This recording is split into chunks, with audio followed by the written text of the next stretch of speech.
5 minutos. Gracias, presidente, muy amable.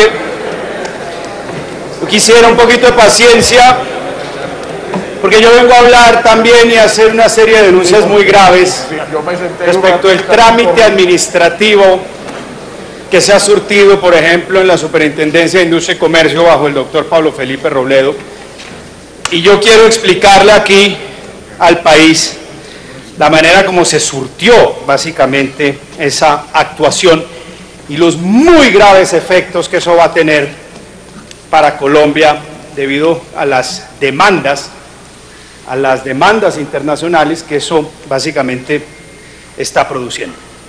Respecto de este debate, yo celebro que tenga lugar. Aquí en el Congreso se pueden discutir las cosas a fondo, no estamos sujetos a la información fragmentaria y secuencial que se observan a veces en los medios de comunicación, y todo el mundo tiene la posibilidad de intervenir y de exponer su situación, así que yo celebro esta convocatoria.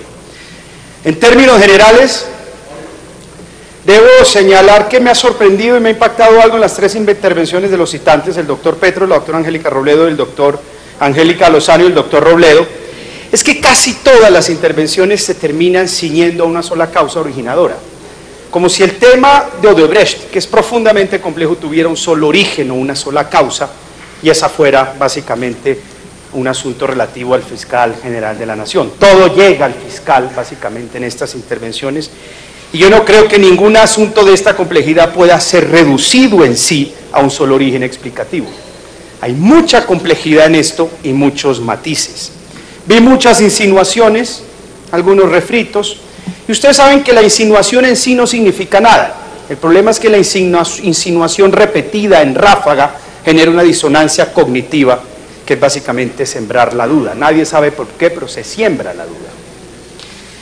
Petro hizo una intervención interesante, porque trajo aquí una cronología básicamente de lo que habrían sido los sobornos de Odebrecht. Y señor fiscal, Gustavo Petro trae aquí una relación de 50 millones de dólares. Se conocen por ahora entre 25 y 27 millones de dólares de coimas. ¿Dónde están las demás? Pero Petro también básicamente trae estos hechos, atribuye básicamente una responsabilidad general a muchos partidos políticos, pero tal vez omite un detalle importante, y es que Odebrecht llegó a Colombia en la alcaldía del Polo Democrático. Y llegó a la alcaldía del Polo Democrático en una entidad, en un contrato muy conocido como es el de Tunjuelo Canoas. Es decir, olvidó mencionar, además de hablar de todos los partidos, olvidó mencionar al Polo Democrático, que es básicamente el partido citante inicialmente de este debate. No se salva tal vez ningún partido, pero no es correcto omitirlo y mencionar a los demás. Me voy a referir básicamente,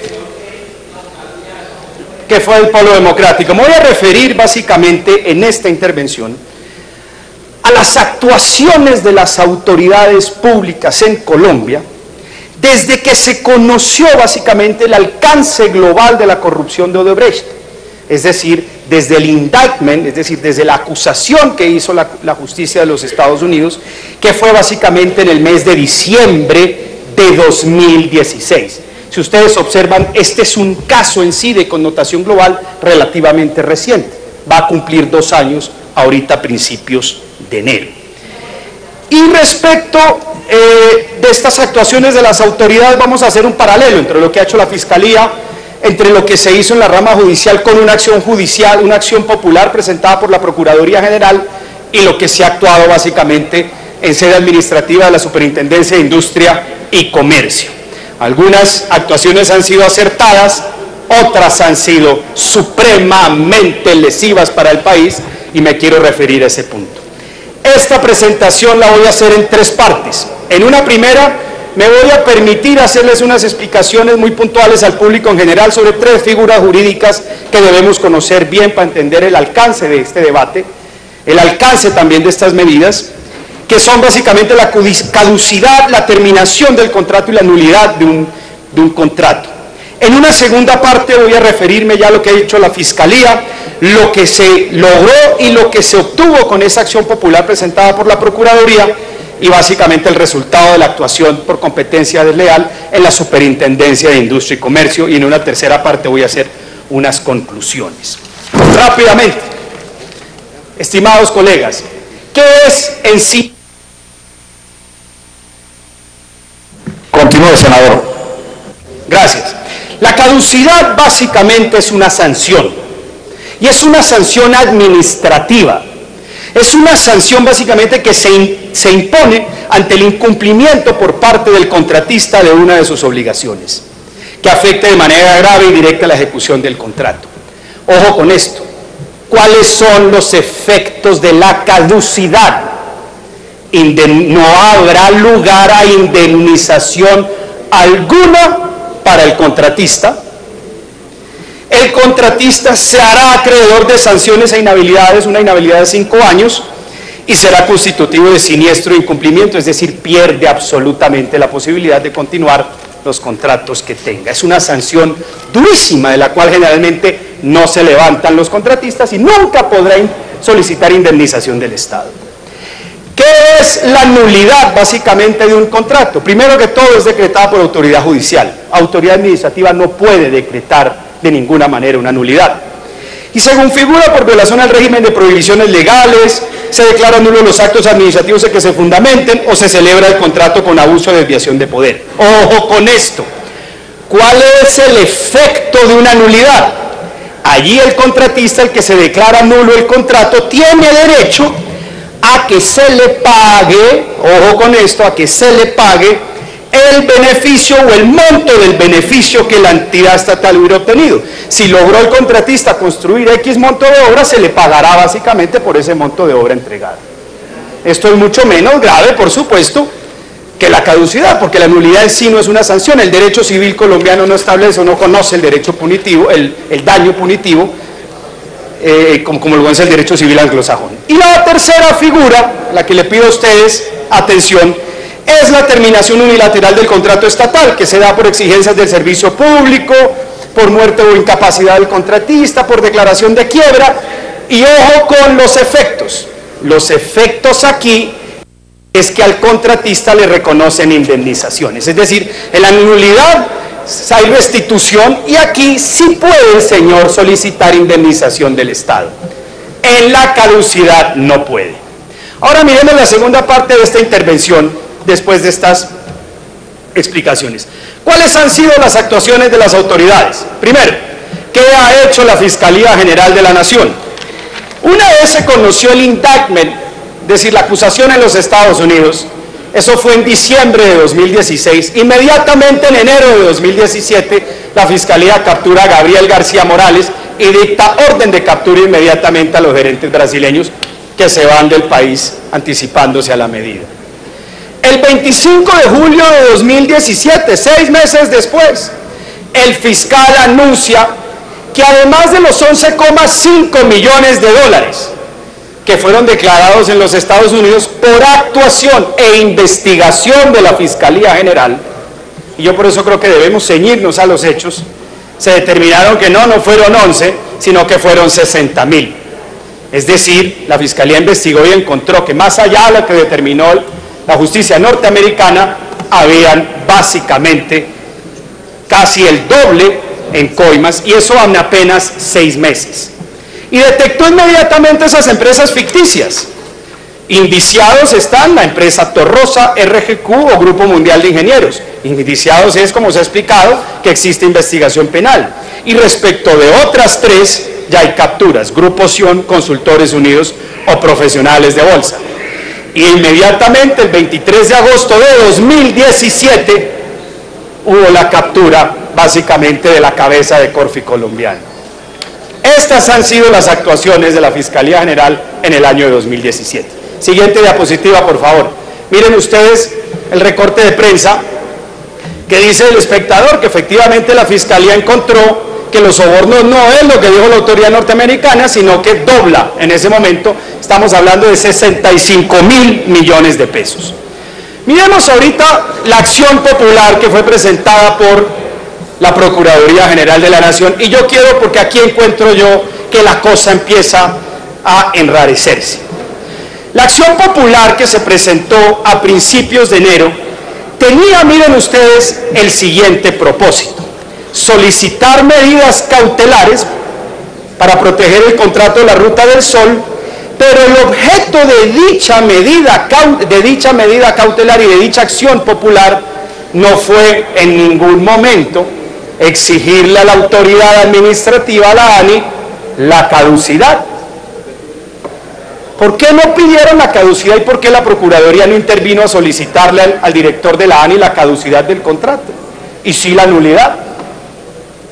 Pero lo más complejo es que se solicitó en la medida cautelar la suspensión del contrato. ¿Y saben qué pasa cuando se suspende un contrato? Que la autoridad administrativa sancionadora, en este caso la ANI, no puede declarar la caducidad. Es decir, inmediatamente con esta medida cautelar se protegió, básicamente suspendiendo el contrato, la posibilidad de que la ANI decretara, como debió haberlo hecho, la caducidad inmediata de este contrato. Pero ahora miremos lo que pasó en la Superintendencia de Industria y Comercio, porque aquí es donde se configuran las mayores irregularidades y en donde se va a causar, gracias a esta actuación, un gravísimo detrimento para el Estado colombiano. La Superintendencia de Industria y Comercio puede actuar como autoridad de competencia a través de acciones de competencia para evitar justamente la colusión o la afectación de las reglas de competencia en la economía de mercado. La Ley 1340 de 2009, el Decreto 2153.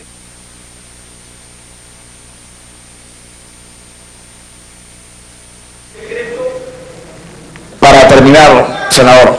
Necesito 10 minutos más, presidente. Senador, falta media hora para las 12 de la noche. Por eso. Tiene 5 minutos más y terminamos.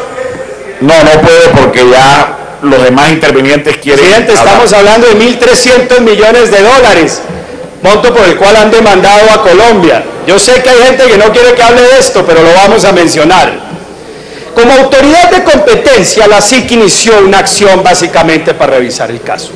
El señor superintendente sí tenía competencia formal para iniciar esa acción y el señor superintendente sí tenía competencia para solicitar una medida cautelar, por ejemplo, que ordenara la suspensión inmediata de conductas contrarias a la libre competencia en virtud de esa colusión que estaba aprobada. Pero lo que fue ampliamente prevaricador, lo que fue particularmente grave, violatorio del ordenamiento jurídico, fue básicamente el exceso que hubo en su medida cautelar. Ustedes saben que una medida cautelar lo que busca es actuar de manera preventiva, busca básicamente medidas de salvaguardia, pero en ningún momento puede prejuzgar y anticipar la decisión final de una actuación. Y no obstante ello, el señor superintendente Pablo Felipe Robledo, en el mes de febrero de 2016, un mes y medio después de conocerse el escándalo, tomó una medida cautelar en donde le ordenaba a la ANI, oigan ustedes, en virtud de una nulidad que no sabemos quién decreta, porque él no puede decretar nulidades, la terminación del contrato. ¿Qué significa básicamente lo que hizo el señor superintendente? Que en una medida cautelar tomó una decisión de fondo en donde convenientemente no ordena la caducidad, sino que ordena la terminación, sin tener ninguna competencia para ello, terminación de un contrato y sustituyendo y desplazando la aplicación de la ley especial, en este caso, que es la ley 80 de 1993.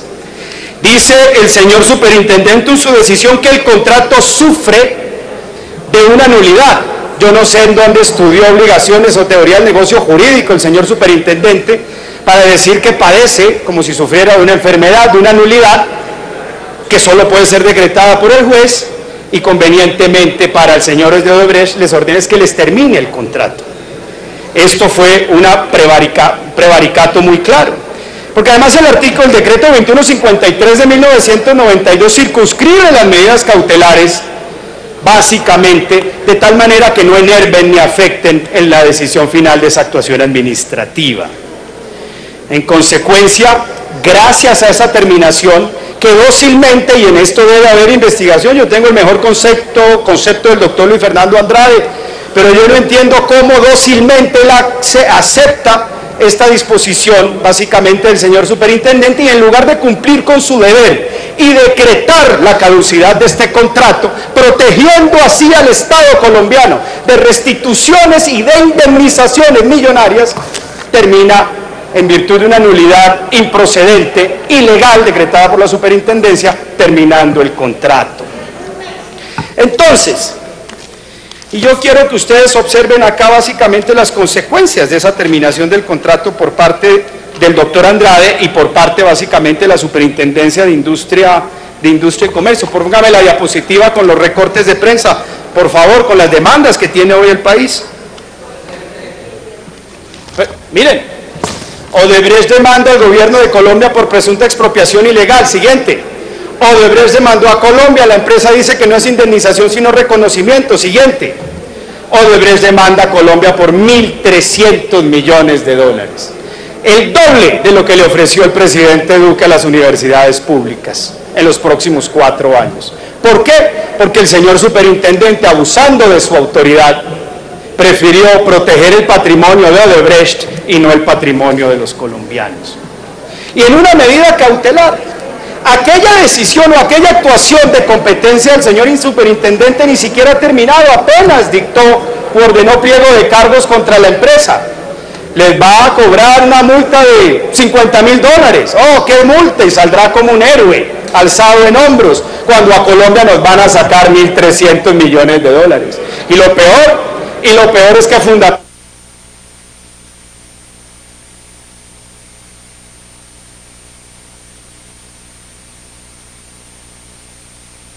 Senador, 2 minutos porque las réplicas están esperando y los voceros también quieren hablar.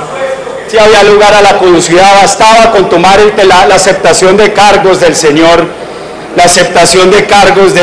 García, o entender que los pactos anticorrupción que se firman en todos los contratos, que yo introduje cuando fui director de anticorrupción, hacen parte del cuerpo del contrato y que violarlos es incumplir el contrato, para entender que había por supuesto caducidad. Y por último, respecto del fiscal, aquí hay que tener mucho cuidado. Un conflicto de interés no es un delito. Un delito es un conflicto flagrante de interés. Pero un conflicto de interés en un sistema de carrera judicial abierto, en donde los particulares pueden acceder a las altas instancias de la rama judicial, y en donde la gente va y viene del sector privado, se presenta constantemente, y eso no constituye un delito. Por un conflicto de interés no se tumba un fiscal, y el fiscal básicamente en 2016 solicitó una ley, presentó aquí una ley por medio de la cual pretendió justamente que se creara la figura del fiscal ad hoc, ley que voy a presentar mañana y que invito a los honorables senadores a que la presentemos conjuntamente. Por último,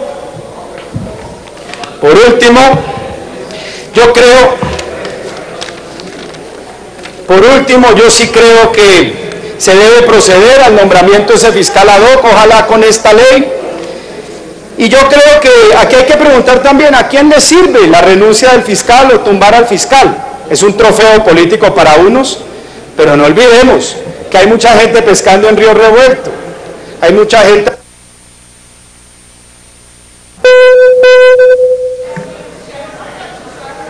Gracias, señor presidente. Senador, tiene el uso de la palabra el senador